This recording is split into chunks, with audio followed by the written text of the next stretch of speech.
ઉનાળો આવે એટલે જાણે શરીરમાંથી બધી એનર્જી જતી રહે, થાક લાગે અને કશું કરવાનું મન ન થાય, એવું થાય છે ને? પણ શું તમે ક્યારેય વિચાર્યું છે કે આ બધાનો ઉકેલ કદાચ આપણી થાળીમાં જ છુપાયેલો છે? ચાલો નિષ્ણાતો પાસેથી સમજીએ કે ઉનાળાની પરફેક્ટ થાળી કેવી રીતે તૈયાર કરવી. ઉનાળામાં ભૂખ મરી જવી, કશું ખાવાનું મન ન થવું અને સતત થાક લાગવો, આ બધું આપણને બહુ સામાન્ય લાગે છે. પણ આ બધી વસ્તુઓ સીધી આપણા ખાવા પીવા સાથે જોડાયેલી છે. યોગ્ય ખોરાક આ પરિસ્થિતિને કેવી રીતે બદલી શકે છે, એ જ આપણે આજે જાણવાના છીએ. તો ચાલો સૌથી પહેલાં એ સમજીએ કે ગરમી આપણા શરીર સાથે કરે છે શું. અને આનો જવાબ તમને જાણીને કદાચ નવાઈ લાગશે કે હજારો વર્ષ જૂના આયુર્વેદ અને આધુનિક ન્યુટ્રિશન સાયન્સ બંને પાસે છે. તો જુઓ કેટલી મજાની વાત છે. એક બાજુ છે હજારો વર્ષ જૂનું આયુર્વેદ અને બીજી બાજુ છે મોડર્ન સાયન્સ, પણ બંને એક જ વાત પર આવીને અટકે છે.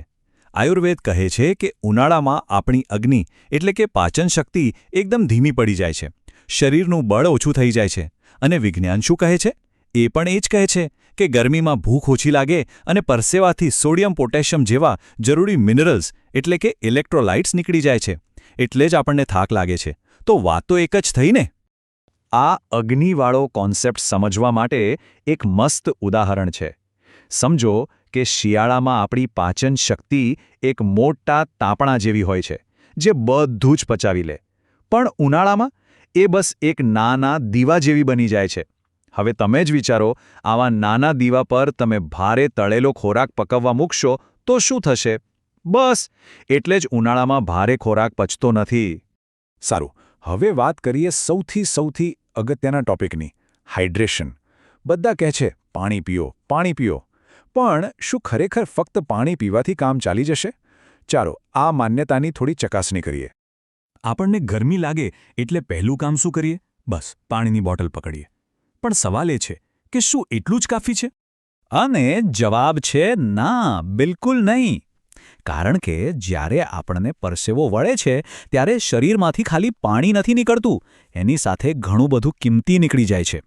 આ કિંમતી વસ્તુઓ છે ઇલેક્ટ્રોલાઇટ્સ. મોટા નામ યાદ રાખવાની જરૂર નથી.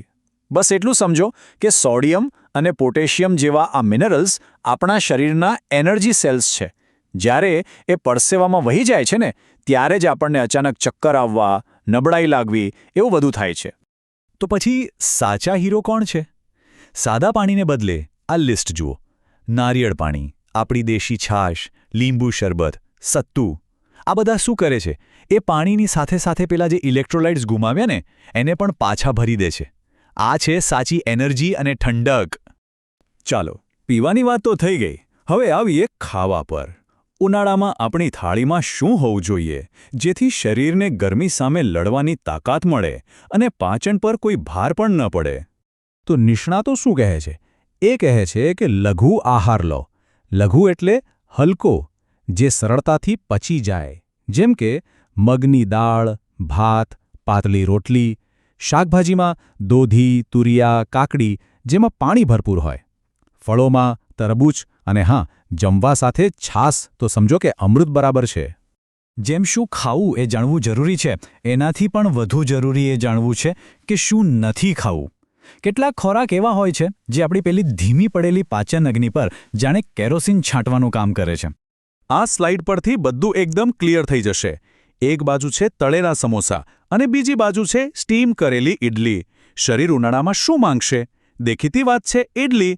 એ જ રીતે ભારે રાજમા છોલે કરતાં હલકી મગની દાળ અને તેલવાળા પરોઠા કરતાં સાદી રોટલી 1000 ગણી સારી. હવે આવે છે સૌથી મોટો સવાલ, આઈસ્ક્રીમ અને કોલ્ડ ડ્રિંક્સનું શું? આપણને તો એનાથી જ ઠંડક મળતી હોય એવું લાગે છે. પણ આ એક ભ્રમ છે. એ ફક્ત આપણા મોં અને ગળાને ક્ષણભર માટે ઠંડુ કરે છે. શરીરની અંદરની ગરમી, જેને પિત્ત કહે છે, એને શાંત નથી કરતું. એના કરતાં તો વરિયાળીનું શરબત પીઓ, એ સાચી ઠંડક આપશે. સારું, તો આ બધી માહિતીને ભેગી કરીને ચાલો એક આદર્શ ઉનાળુ થાળી બનાવીએ. આખા દિવસનું મેનુ કેવું હોઈ શકે એનો એક નમૂનો જોઈએ. દિવસની શરૂઆત કરો પલાળેલા અંજીર કે કોઈ તાજા ફળથી. બપોરના જમવામાં એકદમ સંતુલિત થાળી, ભાત, મગની દાળ, કોઈ હલકું શાક અને સલાડ. અને સૌથી અગત્યનો નિયમ, રાતનું જમવાનું એકદમ હલકું હોવું જોઈએ. જેમ કે ખીચડી. કેમ? કારણ કે રાત્રે આપણું પાચનતંત્ર આરામ કરવા માંગે છે, કામ નહીં. અને ઉનાળો હોય ને કેરીની વાત ન થાય એવું બને. પણ ફળોના આ રાજાને ખાવાની પણ એક રીત હોય છે. પહેલી વાત, ખાતા પહેલાં હંમેશા એને થોડા કલાક પાણીમાં પલાળી દો. એનાથી એની ગરમી ઓછી થાય છે. બીજું, જમ્યા પછી તરત નહીં પણ નાસ્તાના સમયે ખાઓ. અને હા, જેમની પ્રકૃતિ ગરમ હોય તેમણે થોડી માપમાં ખાવી, નહીંતર ખીલની સમસ્યા થઈ શકે છે. અને છેલ્લે ખાવા પીવા સિવાય આ થોડા સોનેરી નિયમો પણ યાદ રાખવા જેવા છે. પહેલું, કકડીને ભૂખ લાગે ત્યારે જ જમો. બીજું, ભારે કસરત ટાળો. ત્રીજું, બપોરે થોડીવાર આરામ કરવો, એટલે કે એક નાની ઊંઘ લેવી એ ઉનાળામાં ખૂબ ફાયદાકારક છે. રાત્રે સૂવાના 2-3 કલાક પહેલાં જમી લો. અને છેલ્લું, ચા કોફી બને એટલા ઓછા, કારણ કે એ શરીરમાં ગરમી વધારે છે. તો આખી વાતનો સાર એ છે કે આપણી થાળી એ ઉનાળામાં આપણું પર્સનલ એસી છે.